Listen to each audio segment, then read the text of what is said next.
Comics are totally awesome. And I'm totally awesome too.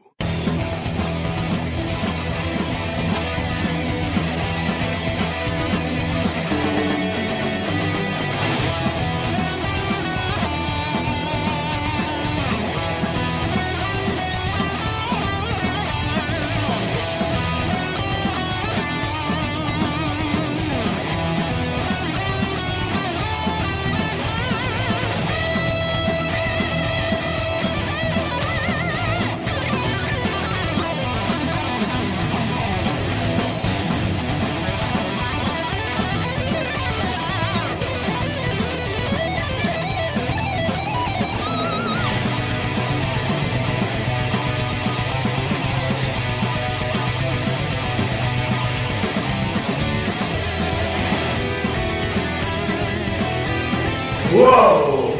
BEARDZZERKER from Parody Press. Back it today!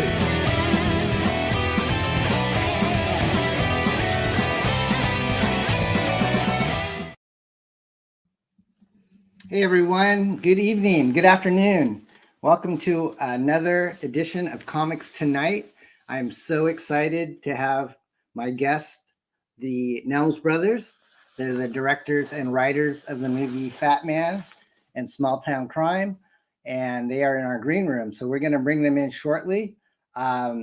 This is a kind of a rare evening show format that we're doing. I normally am streaming on Wednesday mornings, but this worked really well. It's Christmas time.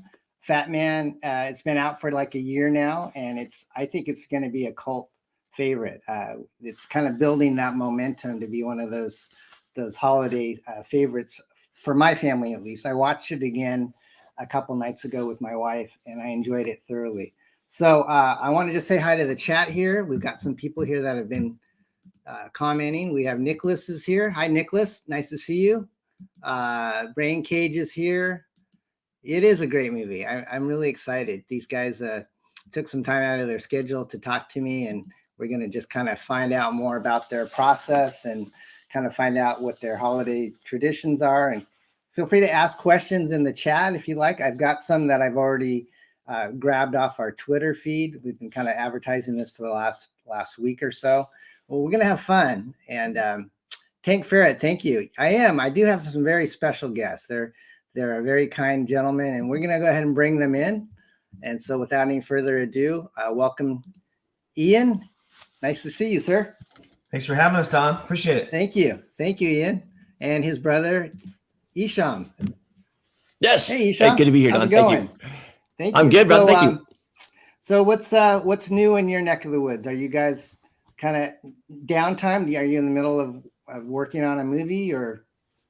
Boy, there's never really a downtime. We're constantly, trying to get the next one going, or finishing up a script, or doing a rewrite, or. But yeah, I mean, heading into this holiday season, we're hoping to have a new film going at the top of the year. But it's we don't want to get too we don't want to get too we don't want to let you know what it is yet, because we want to get a little further down the road. That's all right. I understand. I've been searching the interwebs, and I've got like little scuttlebutt here and there, and I don't know whether it's true or not, but I won't probe too hard. But you guys can always politely decline if you can't say anything. So Eshom, you're the older brother, is that correct? I am, man. Yeah, but not by much. It's like a year or something like that. Year and a couple months. So we're pretty close. Oh, it's pronounced Eshom, Don. Eshom. Eshom. Oh, well. Eshom. Honestly, Don, I don't even I respond to anything right now. Like Eshom is a tricky name.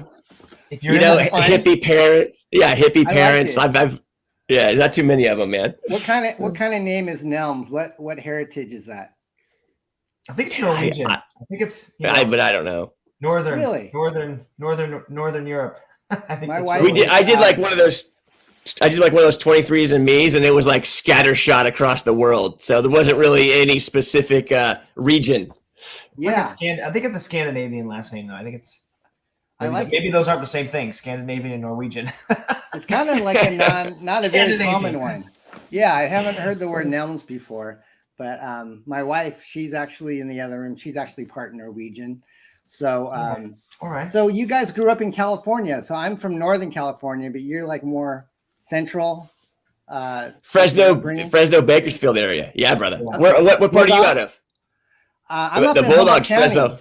Up in Oh, Humboldt yeah. County, where you were famous for, for weed, and they shoot a few movies. Gardening. Yeah, they did Swiss Army Man here just a couple years ago. Oh, no kidding. Yeah, I that was really kind of a shot that weird up there. movie.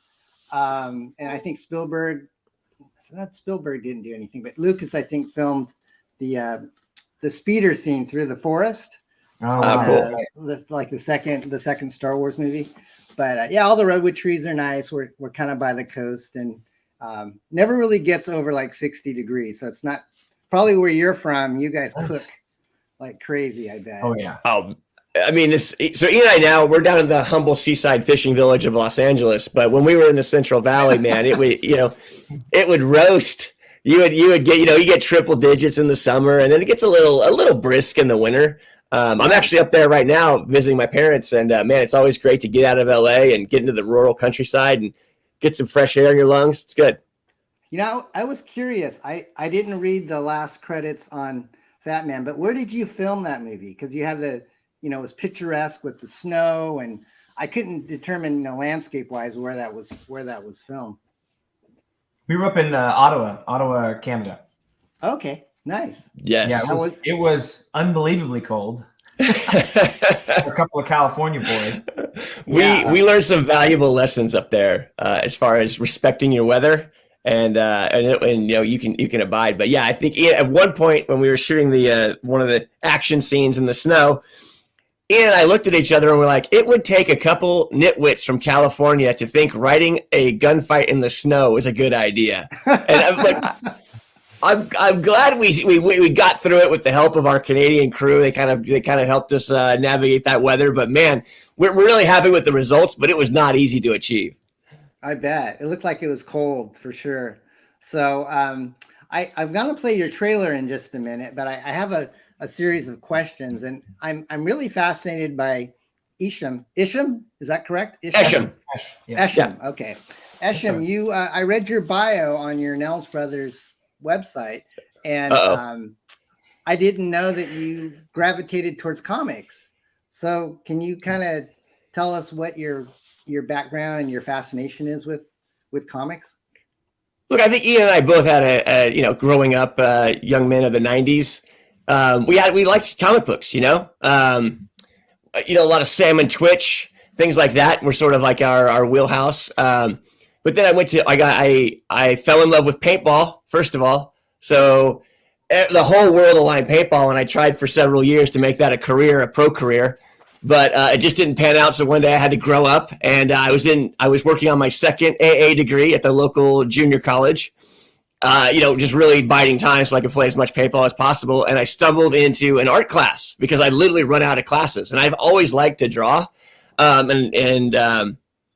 it was just for recreation, there wasn't a career. I never saw a career trajectory in it. And then I took this, intro drawing class. And honestly, it was like someone just threw a lever. And I could instantly, it was like a skill I had that I didn't know. And I discovered it in my 20s, which is kind of interesting. Okay. But I ended up just diving headfirst into art at the local community college here. And then I got a scholarship to go to Kansas City Art Institute. So I went there for a year. And I remember I really loved artists like Degas. And so that was kind of like where I was like that impressionist era. And my professor was not super elated with my artwork. I was, got into a bit of a loggerheads with him. I wasn't as mature as I am now. I didn't understand diplomacy and playing the game and getting ahead that way. And he said, "You should be an illustrator. You have no business being a painter."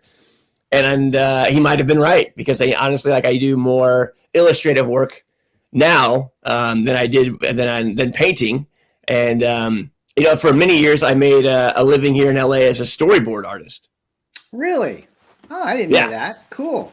So did you guys, what comic books, did you have any particular title or artist or writer that you liked a lot growing up? I mean, the main books we read, Ash named one of them, the Sam and Twitch series was a big one for us. So I mean, McFarlane, but A lot of Punisher. and I like seeing Okay. them, and I like seeing them, sneak in and out of the Spawn comic books as well. But we were probably more Sam and Twitch than we were Spawn. But yeah, Punisher was huge. We would get up anytime a Punisher comic book, was out, we would go get it. Okay. Let me see what else. I'm looking at my Like the 30 Days of Night books were pretty great. 30 Days of Night. Watchmen's great. Yeah, I'm just looking at my collection right now. Actually, Lobo was another huge one for us. Okay. Cool. Would you ever want to do like a Punisher movie? Oh, hell yeah.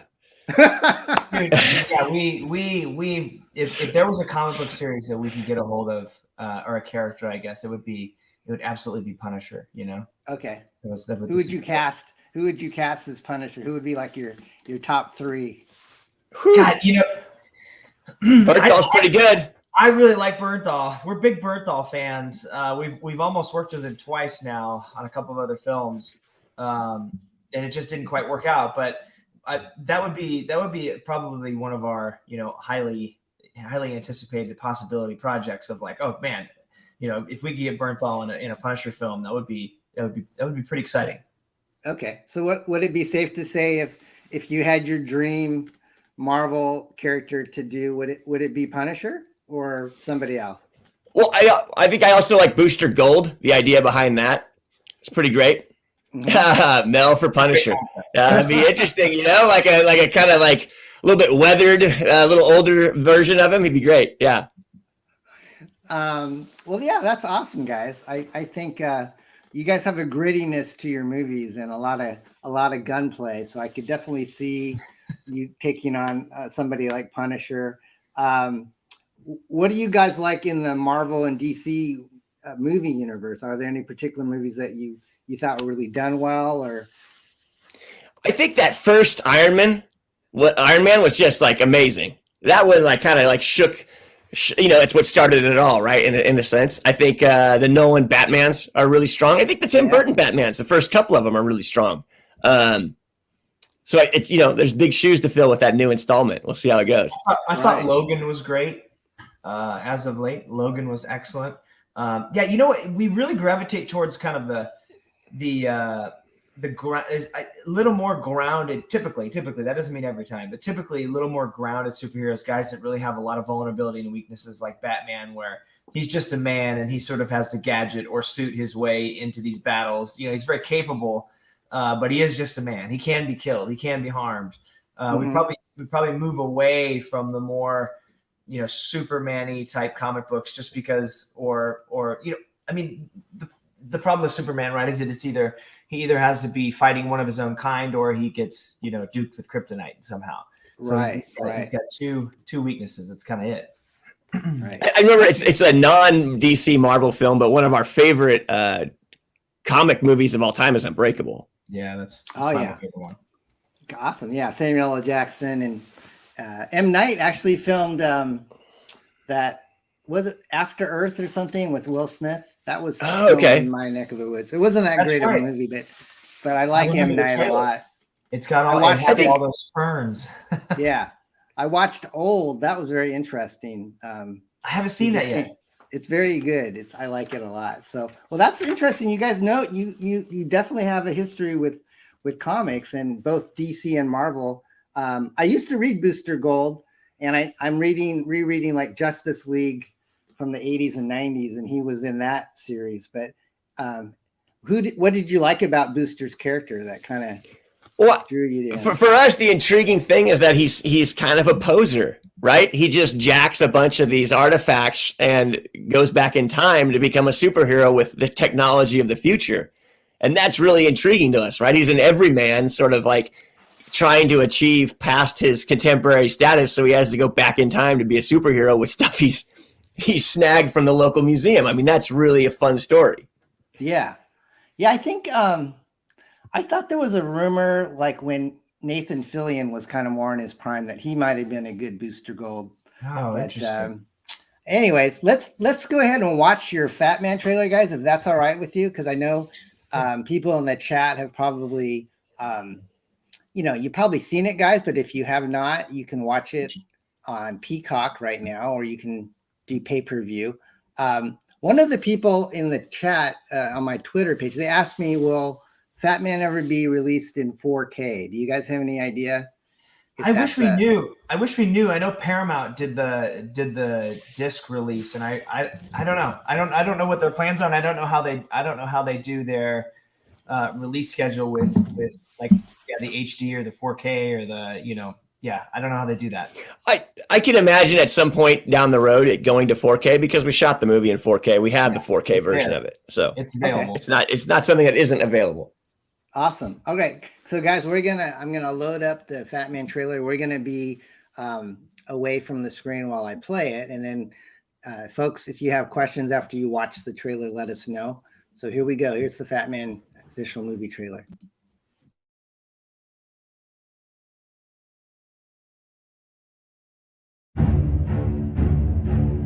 I don't know what I'm doing wrong. I've lost my influence. Maybe it's time I retired the coat. You still have it. Some kids with a deer rifle put 2 holes in the sleigh, one in me. All I have is a loathing for a world that's forgotten. The United States military would like to procure your services. This is a one-time deal, gentlemen. How are you, Mike? Nicole and the kids are well, I hope. Where are you?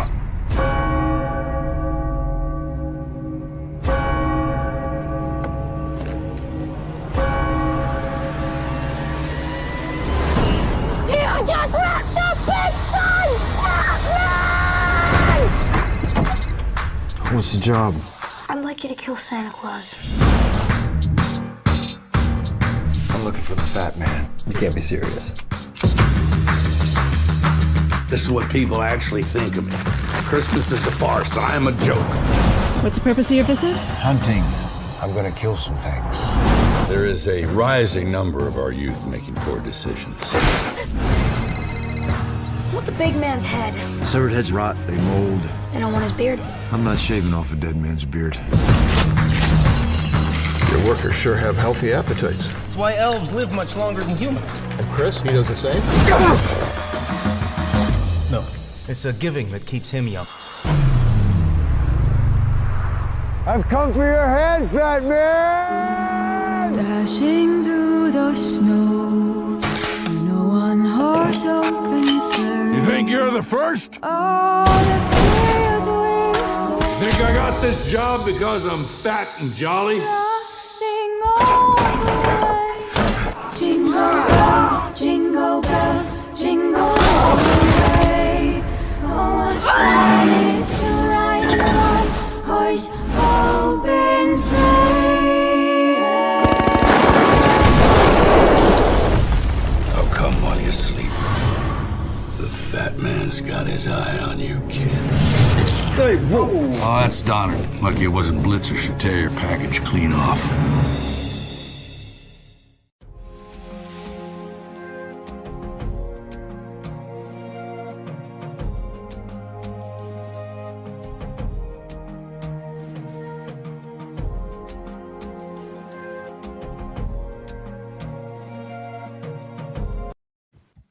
All right. Wow, man, that takes me back to shooting that thing, man. Oh, that was good. I was like, I remember shooting that with Walton. I remember shooting that with Mel and Marianne. Oh, that was fun. So when did you guys actually film the movie? I know it was released last year, but did you shoot it like 2020 or 2019 or? We shot it in, oh my God. The beginning of 2020. Beginning of 2020. Beginning of 2020, and we had to have it ready by the end of 2020. There you go. You're right, Ash. Okay. Yeah. So and like, what's interesting is up in Canada, right before everything happens, right? Like they're counting down and we're shooting, and we have like 2 weeks to go, and they're like, hey, there's this rumbling of this thing that's like breaking out. We're like, what? Like, yeah, it's like some sort of bug, and we're like, oh, okay, well, oh no, let's just keep shooting. We're up in Canada, right? Like, let's go. And I remember like literally every day the last week, they'd be like, hey, it looks like we might have to shut down. And we're like, what? No, we got to keep shooting, because honestly, like, our budget was so tight that there was no room to go back and pick up anything else. Like, whatever we got up in Canada was all we had. And we were shooting. The last week of shooting was all Billy stuff. So we were shooting all of Chance's stuff. And I remember we were sweating bullets every day, because there was always like this fear that it would be shut down that day. And then I remember we finished the last day of shooting, wrapped, and the next day the entire country was shut down for shooting. Oh, whew. Got it. Skin of our teeth. Yeah. Oh yeah, so, it was amazing. Can you tell us how did you wind up casting Mel? I mean, you must have been jumping for joy. And how did you guys meet? Maybe a short version of that, or? Yeah. So it all started, actually when I wrote the script, like now it's probably 15 or 16 years ago. And it took that long to get made just because it was such a crazy ass script. But we had Mel in our mind after his Hacksaw Ridge tour. We saw him at the ArcLight, which does a lot of like in-person Q&As after the screenings. And he was on his award tour, and it was near the end of it. So he'd been on this awards tour for like 3 months, and he was exhausted. And he comes out, and he sits down in the chair afterwards. He's got this huge bushy beard. He's like leaning forward. He's tired. He's exhausted, but you could still see the passion in his eyes. He was there, very, very much there for the crowd. And we were just like, oh my God, like, he looks very similar as he does in the film. We were just like, that's him. That's Chris. That's the guy. And then it was the process of like, okay, geez, like how do we make this happen? And I think that was 2017. So 3 or 4 years later, we made Small Town Crime around that same time, and it come out and did well enough to where our reps at the time were like, what do you guys want to do next? And we said, well, we have these 2 projects, these 2 scripts. And they said, well, go for this one. Go for the crazy Santa movie, because that's all you guys. Like, I've never seen anything like that. We're like, okay, awesome. We thought maybe we'd have to do another film or 2 to get to it, because it was so nuts.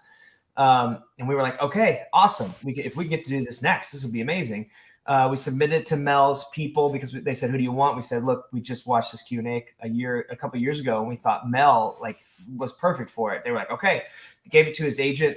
We waited a couple of weeks, and then we're like, oh shoot, I guess maybe he's not going to respond to this, or maybe we're just going to get blown off, or you never know what's going to happen, right? And then all of a sudden I get this email, and it was I can't remember the email address, but it's not like Braveheart Dude 25, it's not very obvious. And so he was just like, it just said, hey, I read the script, I really enjoyed it. Let's have a chin wag. And I remember turning to Ash, because we were working that day together, and I turned to him and I go, I just got an email from somebody. And at that time we were going out to a lot of producers and financiers. So we were getting these emails that were kind of just like, hey, we like the script. We liked your film, your past film. Like, let's sit down and talk about it and see if we want to do this movie together, or if we want to finance this or be part of your financing or distribute it. So we were doing these meetings. We'd probably done about a dozen meetings at that point, where they were still coming in. So we were meeting with people, talking to them about it, trying to get them excited about it. And so I assumed that it was somebody in that vein, a financier or producer. So I wrote them back. And I was like, hey, awesome. Thank you. I'm so glad you enjoyed it. Yeah, we'd love to sit down and chat about it. By the way, who is this? And then he wrote back. He said, oh, yeah, sorry. Sometimes I forget to sign off. This is Mel. And Eshom and I literally, I think we hugged.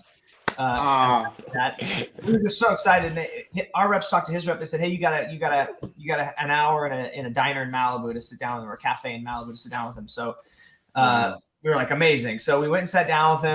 But the pressure was on, right? Because you're like, oh man, you don't want to say the wrong thing and blow it all. Man. We had an hour with him, and we emerged like 3.5 hours later, just like we gelled really well. It was amazing meeting. I mean, we were sitting there geeking out with him about his films, and sure, I would know about his movies. We asked him, and then he started. We talked a lot about the script, and it was the one moment we knew. I don't want to say it wasn't a lot of work, because I'm sure Mel did a ton of work prepping for it, but we knew that he was on the right path, that he had it down, was when he was talking about the scene with the elves, where he's standing on the balcony trying to tell them, we have to take this military contract in our off season here, guys. I'm really sorry. And he said, that should be a moment where I feel like I should be like near tears. He's like, it's probably the worst thing I've ever had to tell these guys. We're like, yes, exactly. He's like, I think that's what's going to make it so funny. And we're all, yes, exactly. Like that was that was the balance of the tone we had to ride. You know, it's such a fantastical, silly ass story that we really wanted to ground it so that you could invest yourself in it. And he got I think the humor comes from just being in such a goofy, fantastical, like a straight take on such a fantastical thing, right? It was unlike. I mean, I had just seen some people that were in the comic book world talk about Fatman when it was released last year, and so my wife and I think we rented it on Apple TV and we watched it, and it was just so. Thank you for that, by the way, Don. Yeah, it was really good, and now obviously you can watch it for free on Peacock. But someone asked me if it's on DVD, right? You can get it from Amazon, probably. Yeah. Okay, and then someone in our chat asked me, "Did Mel speak in Latin?" Wow, that would have been amazing. I will say on the DVD and Blu-ray, just to push that a little bit, because we had a lot of fun. Mel did the commentary with us on there. All right. It's on the Blu-ray and DVD, which was kind of amazing. I think it's me, Eshom, Mel, our DP Johnny, and one of our producers, Michelle, who's also my wife, who produces our films. We're all on that. So you get the sort of in front of the camera, behind the camera, around the side of the camera. You get every angle you can ever want on a set from that Q&A. And we had a lot of fun doing it. You know, I don't know how many Q&As Mel's done. I'm sure there's a Braveheart one somewhere that's amazing as well. But we had a lot of fun just listening to him talk about his perspective on the movie. You know, nice. Ian, I think I saw your wife in the movie. She's in the movie, right? That's right. She is. Yeah. She's one of the soldiers, or one of the government members that comes to try to get him to do the job. She's really good. Thank you. I'll let her know. Tell her thank you for letting us have you while you have 3 kids to wrangle. I will. She's doing the dirty work right now. All right. So question number 2, besides comic books, would be let me check here. What are your favorite Christmas movies? Ash, you want to go first? I mean, well, I don't want to take some of yours, but go ahead, man. I got Gremlins, Christmas Story. Those are pretty darn good. Those are like right up there.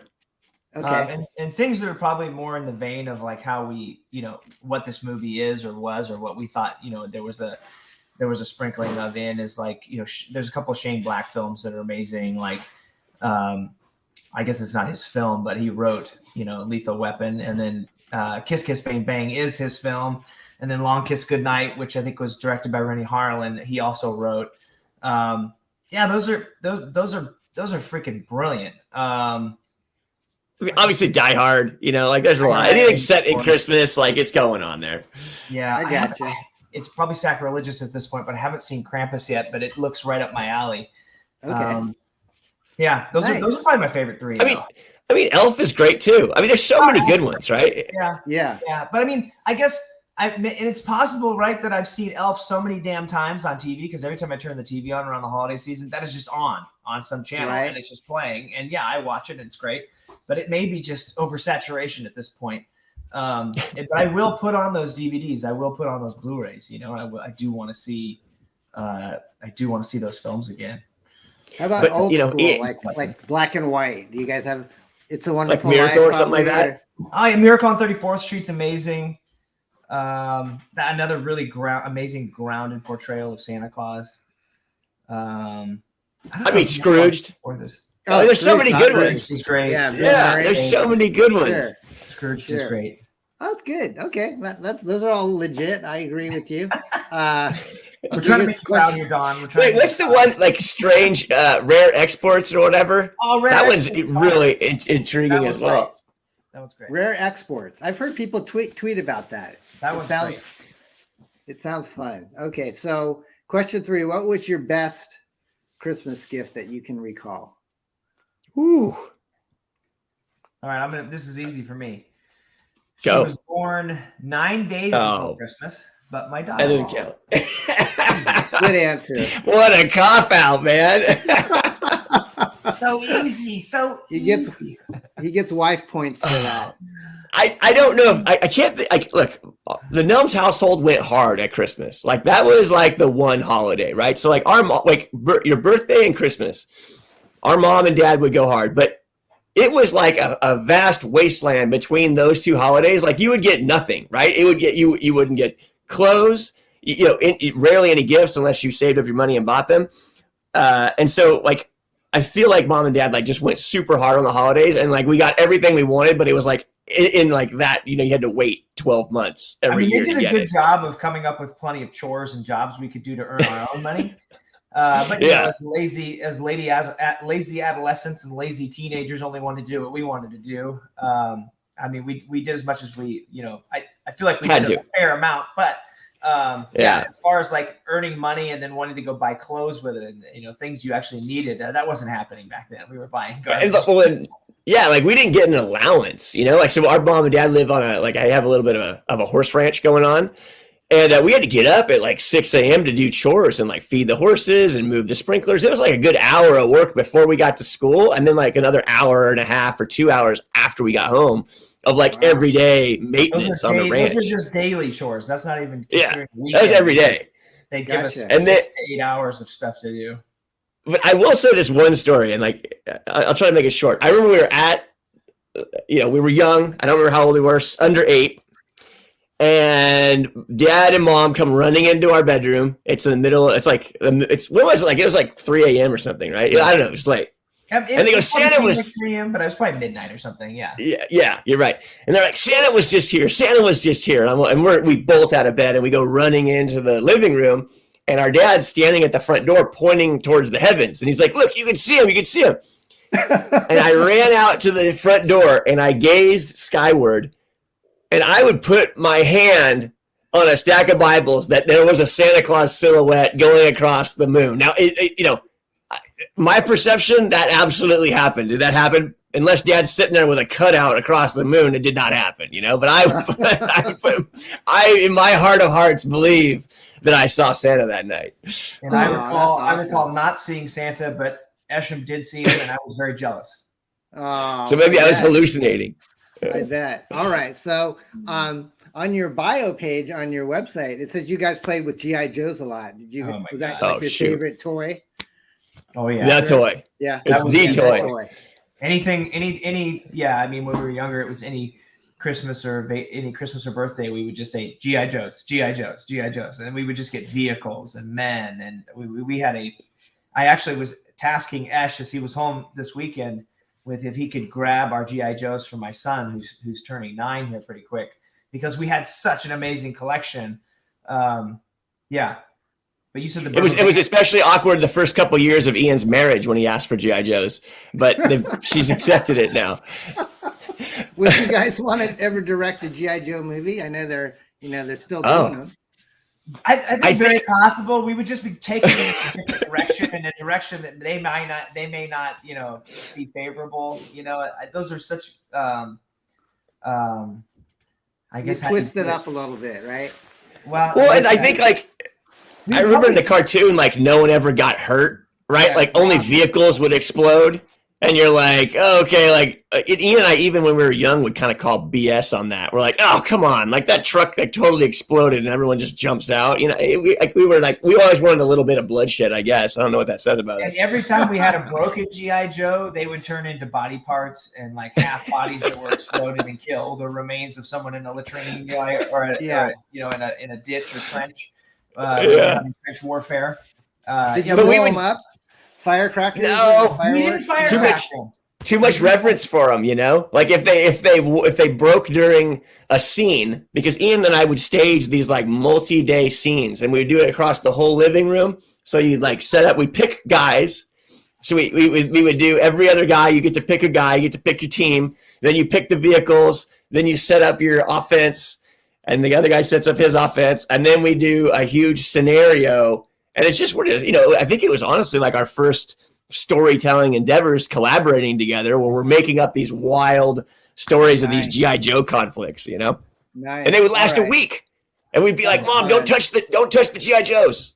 We'd go for hours and hours and hours every day, and they would last a week. That's too cool. Do you guys have any other siblings, like sisters or other brothers, or just you two? Just the two of us, and we grew up in like a rural community, like I said, so it was either get along or be really lonely. Gotcha. I like that. All right, so here's kind of a side question to number 3. What was the worst Christmas gift you ever got without offending someone who might be watching? And did that influence you to make this movie about putting a hit on on Santa? Worst. Gosh. You know what? I can think of what it is. Actually, I know what it is, and it's probably just one of those gifts that you get because you're doing business with somebody, and they kind of send you something that they got 25 of with their credit card. It's like a pair of nail clippers, that are kind of cheap, and they're not even the good nail clippers, with like a leather case, like a plastic leathery looking case. That's probably the worst gift I've ever gotten, just because I had better nail clippers. The case wasn't great. I couldn't even use that. And it just kind of sat to the side. And I don't even think I took it out of the package. And then I don't even know where it's at. That's probably the worst gift I ever got. All right. No shame on that person. It's the thought that counts. Thanks. I tried. Okay, dude. I got I even got it like monogrammed for you. And you don't even respect it. You blew it. Okay. I'm right here, man. I'm right here. That $200 gift certificate I got you to the van store. What happened? Okay. Yeah, I sense a little sibling rivalry here. Ian, you kind of hinted in our talking earlier. Are you the one that initially came up with the idea, or did you? That is a good question. I remember it was like 2002. Eshom and I were, he was working at the ArcLight movie theater, and a very good friend of ours a film we're producing for him that we're setting up right now, named Jeremy Catalina. And I remember Eshom and I had this idea after watching The Santa Claus or something. We watched a very family friendly Christmas movie, and we thought, well, why don't they do something grounded? And then we just started kind of jamming and throwing stuff back and forth, going like, why don't they do this? And why don't they do that? And then we're like, well, maybe we ought to do that. And then we decided to write these 2 short stories. And we said, I'll write one, you write one. And we didn't say anything more. We just went off and wrote these sort of 20-page short stories. And mine went off in a sort of prequel to what you watch in the film. Mine was the origin story. Eshom went into something that was modern day, that was like, oh yeah, well, this is today and this is the Santa of now. And obviously, but it was very practical, because we were, it was like, well, what can we actually pull off? Right. Like, you're not going to be able to do a period, right out the gate. It's not, they don't let independent filmmakers do that. And that's why we did Eshom's version of it as a film. So we each both wrote the short stories. But the one thing we did have moving into that Eshom's movie, like Eshom's short story for the movie. Yeah, it's our movie. There was a lot of work to be done. I blame you. No. But having the prequel that I had done, we had a lot of the lore kind of set. We had a lot of kind of the rules kind of swirling for us to start discussing, and we kind of understood what we were making in the past that this guy might have had. We were super excited, but it wasn't anything we could shoot because we didn't feel like we wanted to slow down and have a flashback, and we didn't feel like. So we sort of implied everything. You have these little hints at things that we fully intend to explore in more Fatman movies and TV shows. But obviously I don't know where that's at in the time constraints that we have with certain things. But we definitely intend on paying those off. And I look forward to doing them. Cool. I liked how you just left things up to the imagination. Like he basically goes on his run, and you don't have the normal movie, Santa flying across, in the sky. He just comes back and he's super tired, and that to me I thought was very original. And he shot up a little bit, and that was really wonderful. I thought that I like it when you're not just you let the audience kind of use their own imagination for that part of the story. Well, especially with things like that, like when we were constructing the script, we were just like, every Santa movie has the fly across the moon shot. Every Santa movie has him sneaking into someone's house, coming down a chimney. Every movie has him eating a cookie off the banister.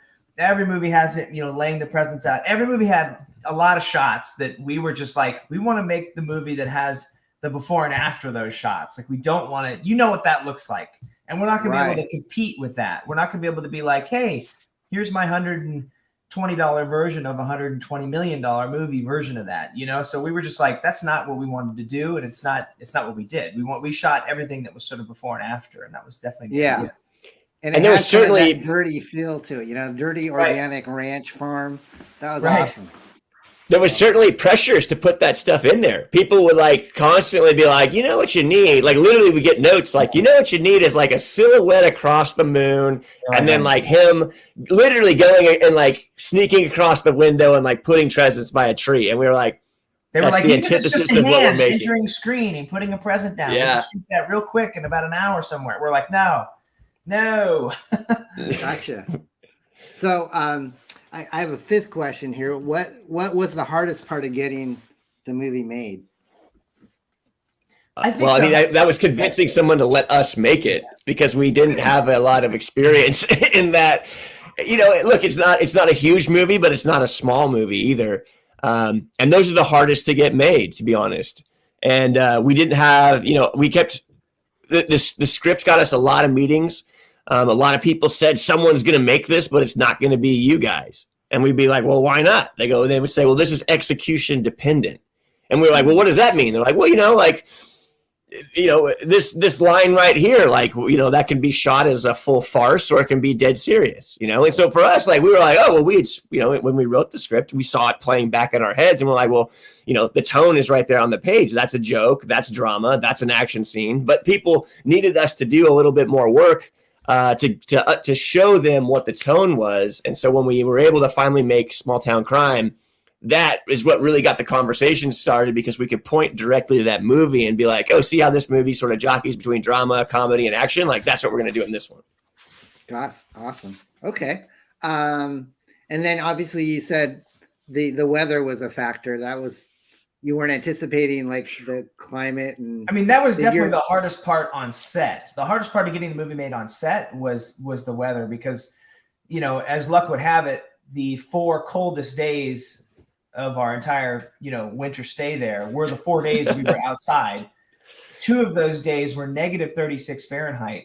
And I believe it was somewhere right around that point where centigrade and Fahrenheit were meeting as far as like what the actual temperature was. So it was negative 36 degrees on 2 of the 4 days when we were out there. And the others were in the 30s, negative 30s. And I can't even tell you how cold that is. Like it didn't matter how much stuff you had on or how many warmers you had in your pocket or how good a gear you had. You were just freaking cold. And you just had to keep moving. Possibly, you know, hot drinks constantly, like whatever you could do, because we were out there for 12 to 14 hours without being able to go in. So, and one of the great trooper stories we have is that, you know, it's so freaking cold that, you know, when an actor's cut or someone's done for an hour or so, you're like, okay, hey, go get in the warming tent, you know, go get warm. We turned to Mel after shooting him for a couple of hours. We're like, hey man, you're good. Go jump in the warming tent.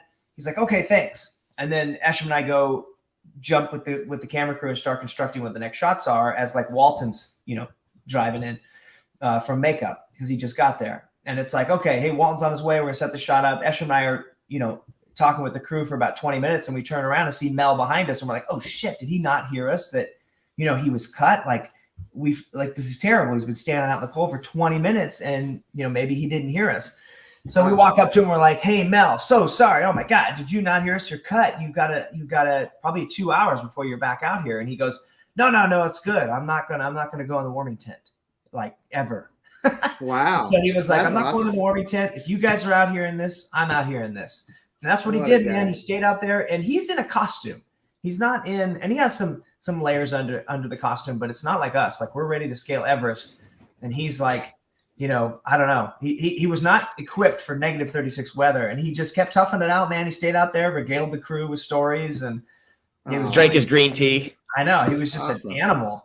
But the weather's so cold that, like, if you're out there with your face uncovered for, I don't know, 20, 30 minutes, like you get kind of mush mouth. You can't even speak. You can't articulate because your face is so frozen up. It's really intriguing and extreme weather. What did it play any havoc to your equipment? You like use digital cameras or? We shot with the Aries and they were robust, man. Never had a single problem in the weather. Oh, that's good. Awesome. Well, that's fun. All right. So conversely, what was the most fulfilling part of getting it made?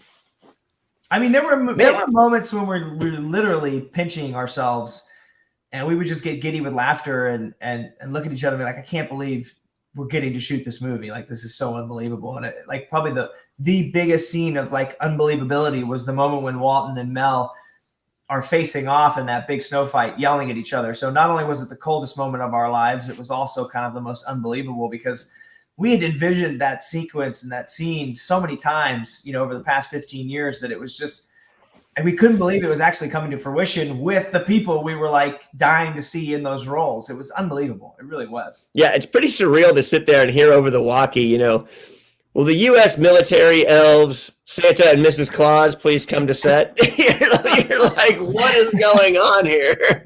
What movie is this?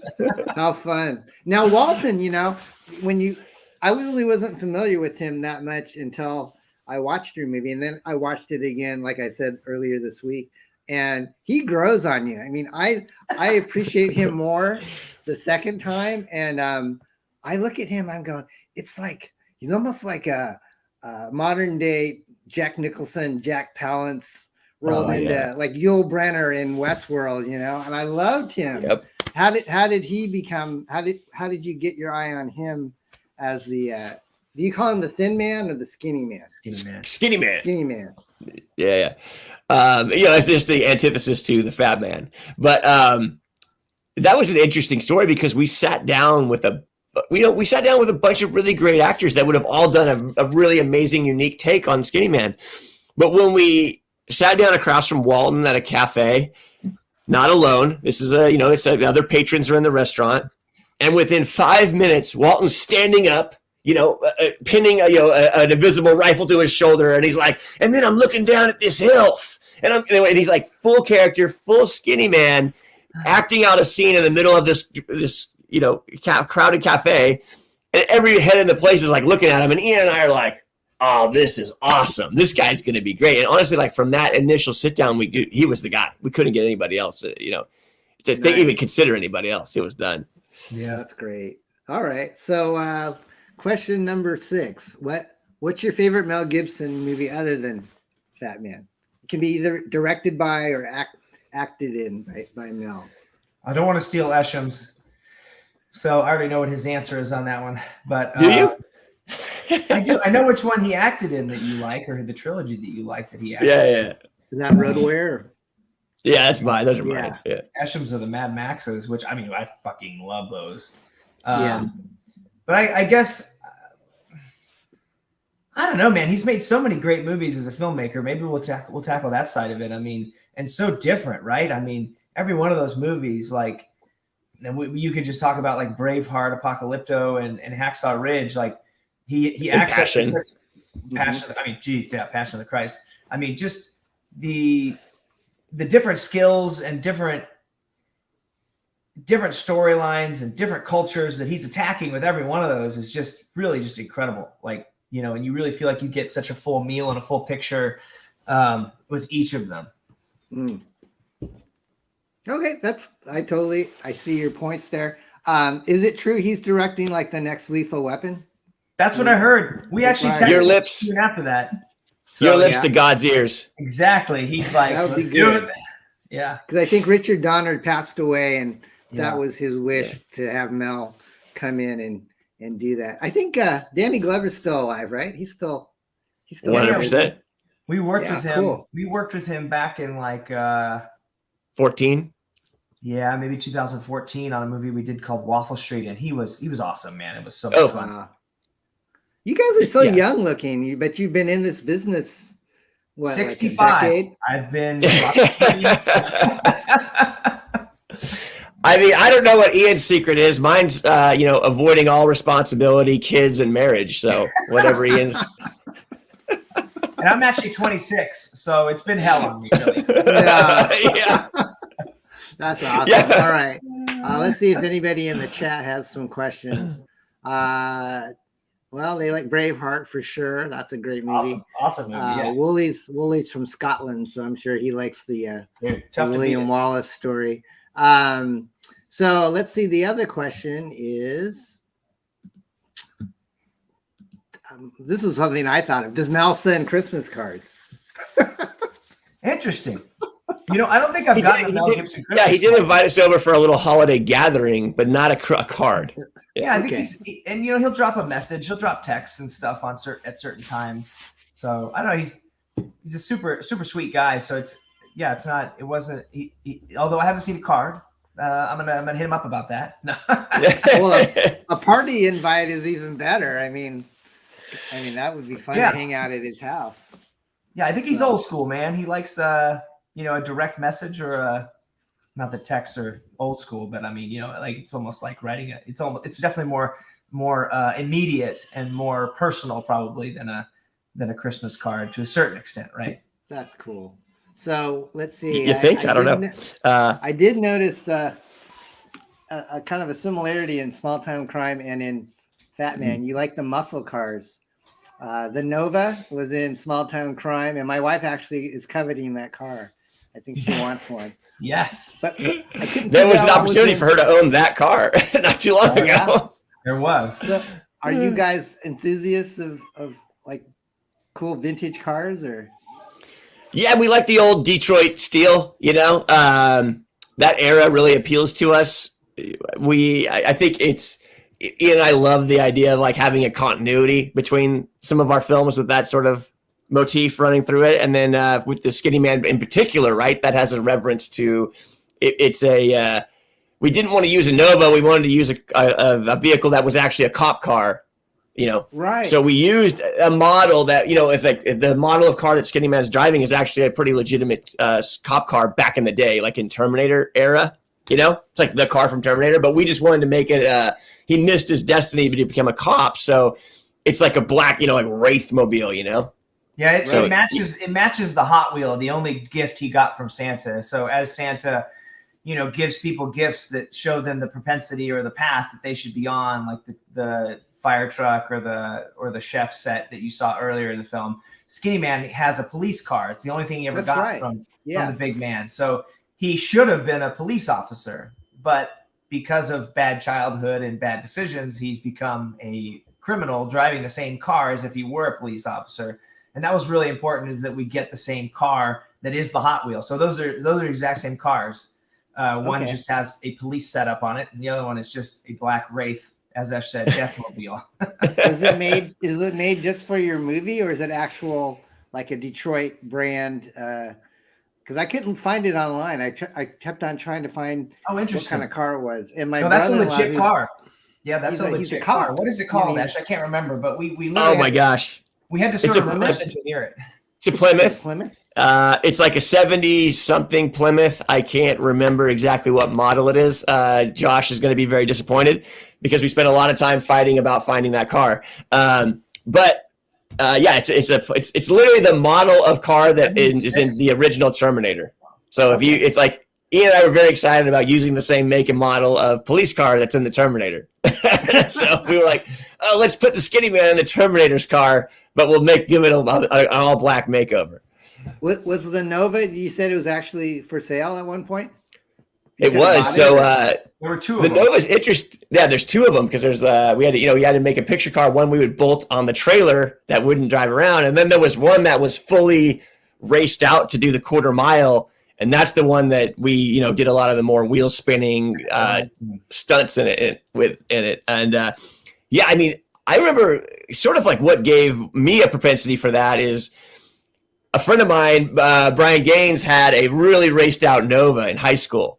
And we would go to Taco Bell as like the big get out of school, like during lunchtime cool kid thing. And so we would go haul ass to Taco Bell, and that car would just push you back in the seat because he had, he had tricked it out so much, and that just burned into my brain. I think Ian got a ride in it once or twice, and it's like it was just a shotgun blast off the line. And that car, I mean, forever, I've just been chasing that. It's like, oh man, I mean, we've never owned one, but we've got to put a couple of them in the movies. Nice. But yeah, that car did come up for sale in Utah. We shot the movie in Utah, and I remember they called us. They're like, "Do you guys want these cars?" And I was so tempted to go up there and get it. I was like, "Oh man, that'd be like, where am I going to put it? What am I going to do with it?" But it's a serious machine. It's legit. Yeah. It really just haul ass. How much would something like that set you back? Not that much. I think we got that one for $6,500. Really? Oh man. Yep. That's a collective. But you have to understand this thing. Like, it's not. It's built to do what it's built to do. So it's totally hogged out inside. There's no interior. The thing shakes like a rattle trap. It will do 0 to 60 real freaking fast, but at 60, it's so wound up you can't go any faster unless you really want to wind the engine up. But Ian and I remember we went and bought that car because we searched high and low in Utah. We had to go drive like 2 hours away to go get it. And we've never gotten so many thumbs up driving down the freeway at 50 miles an hour as when we were in that Nova.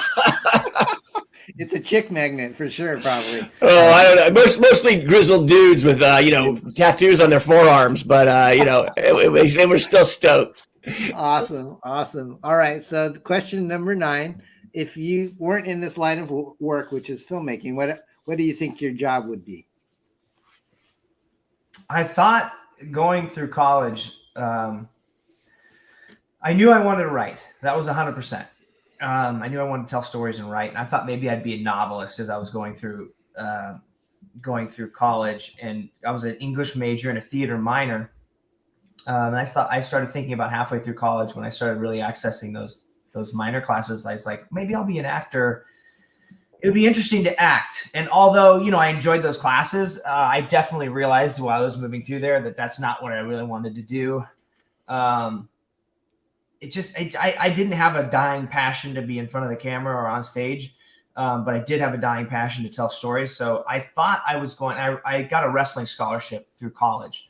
And so I thought I was going to be possibly an English teacher and a wrestling coach, and that I would be writing in my spare time. That's what I thought. Awesome. Go ahead, Eshom, go ahead. No. If you had something else for Ian, go ahead. I don't see you guys gravitating like you're actually going to go do anything else but make films at this point, correct? The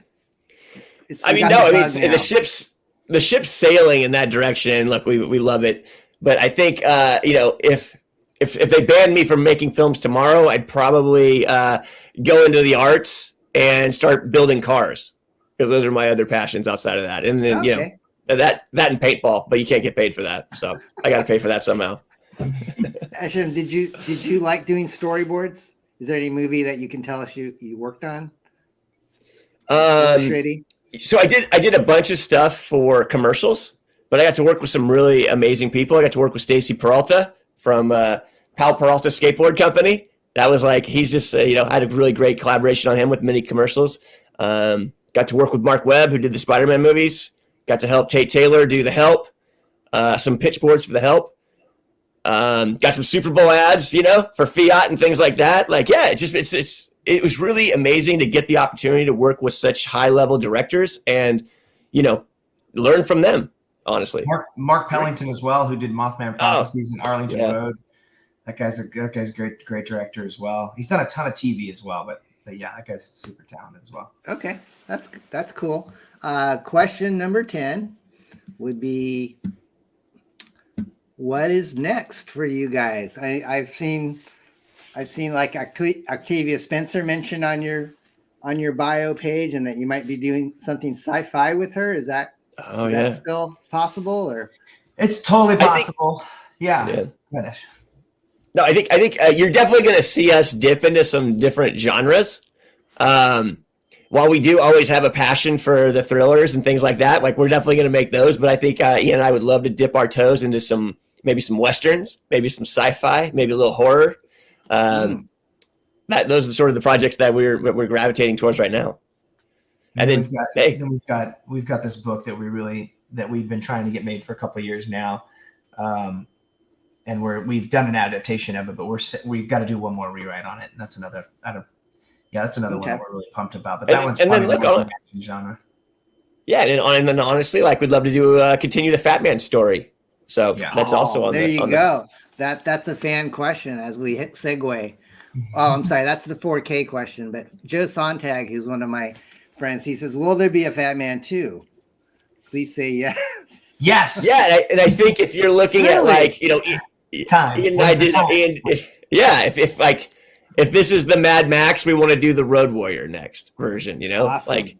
pump up the volume a little bit. I continue to field that question on Twitter, and it's sadly the same every time. And it's just because these things take a mountain of time. I mean, it would be different if like a lot of things that can get sequels cracked off pretty quickly are like, Harry Potter or Marvel movies where the studios are smart and they have an upfront deal where it's like, hey, if this turns into a franchise, you're on for the next 2 or 3, right? And they're like, yeah, no problem.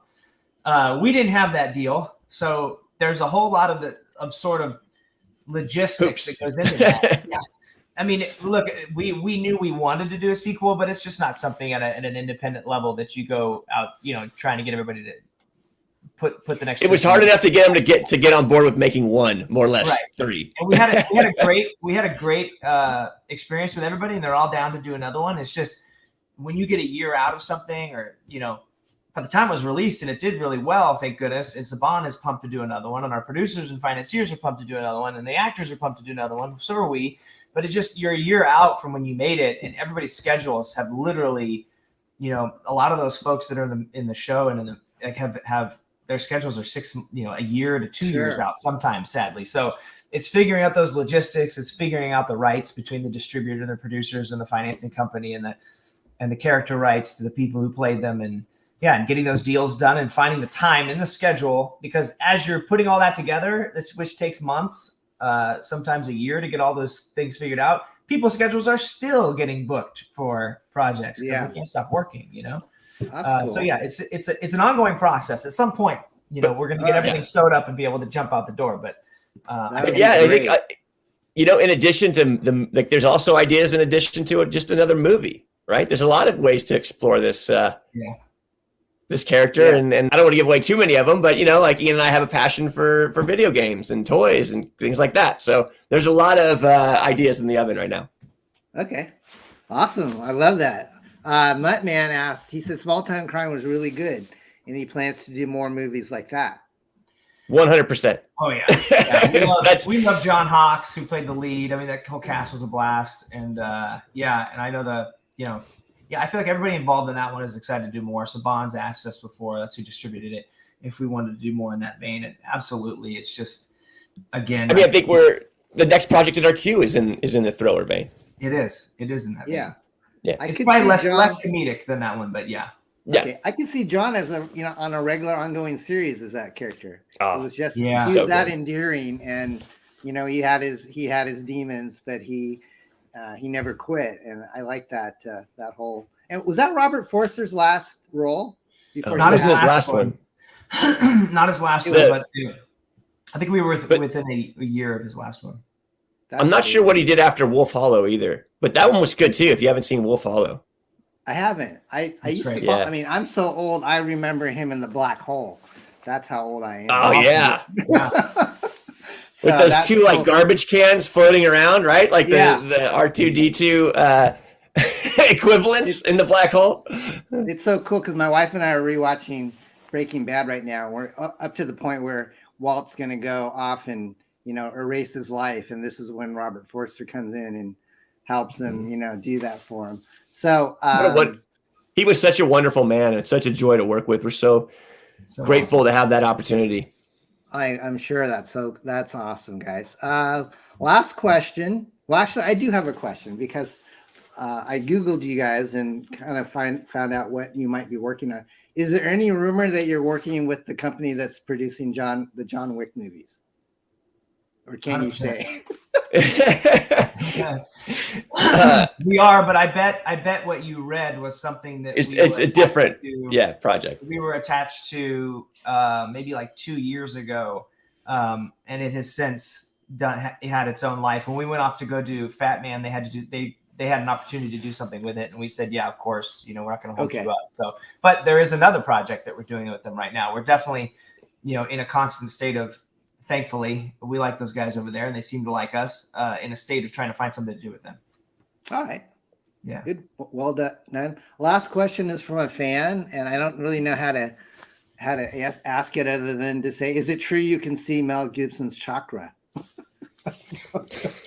What is a chakra? I don't understand. I gotta look that up. It's like his energy around him.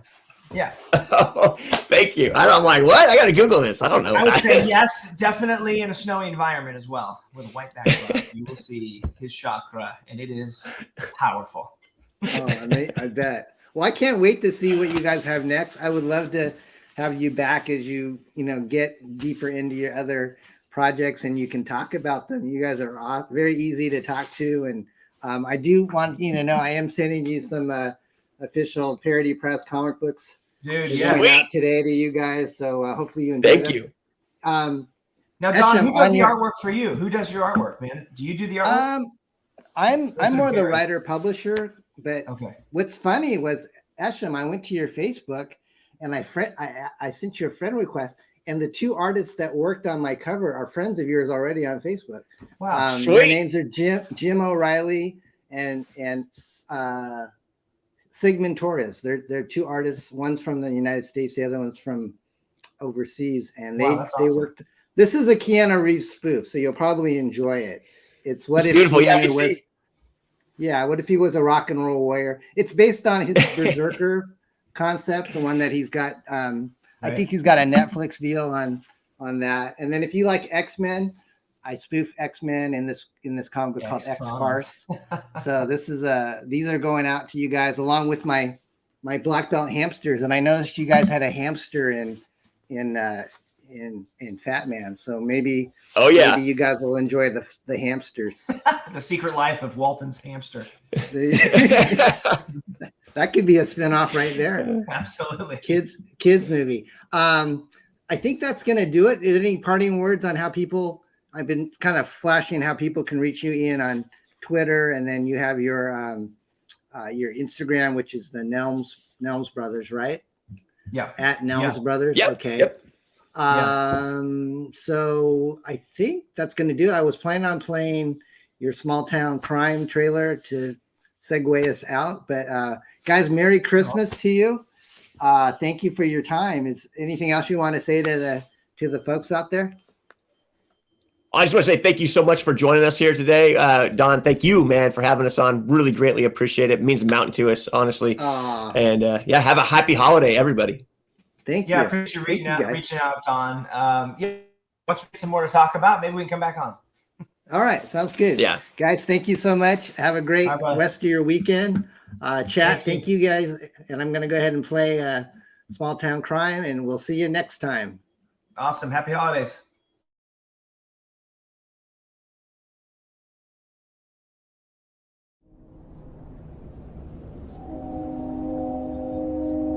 Most mornings I'm about as worthless as a park bench in hell. Usually don't start thinking straight till I get a couple cold ones in me.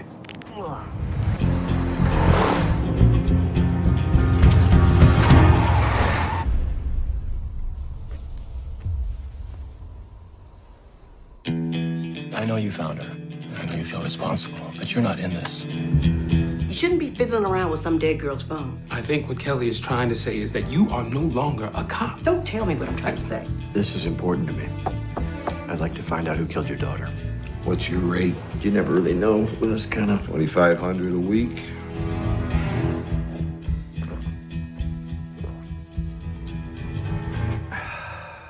You all right?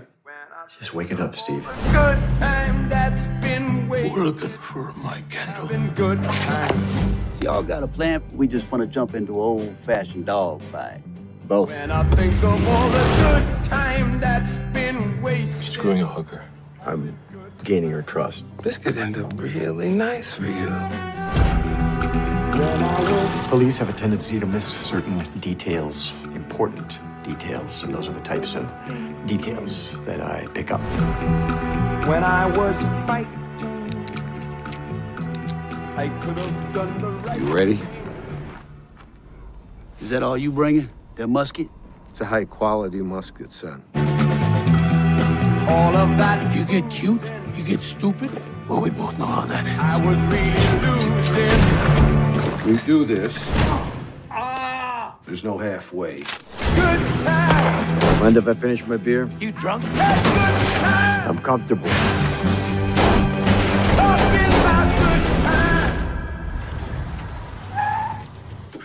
What is that, blood in there? Yeah. It's gonna be extra. When And I think of all the good times that I've wasted. We have to listen to this. Having good times. Hell yeah, this right here gets the blood up. All the good time that's been wasted. Having good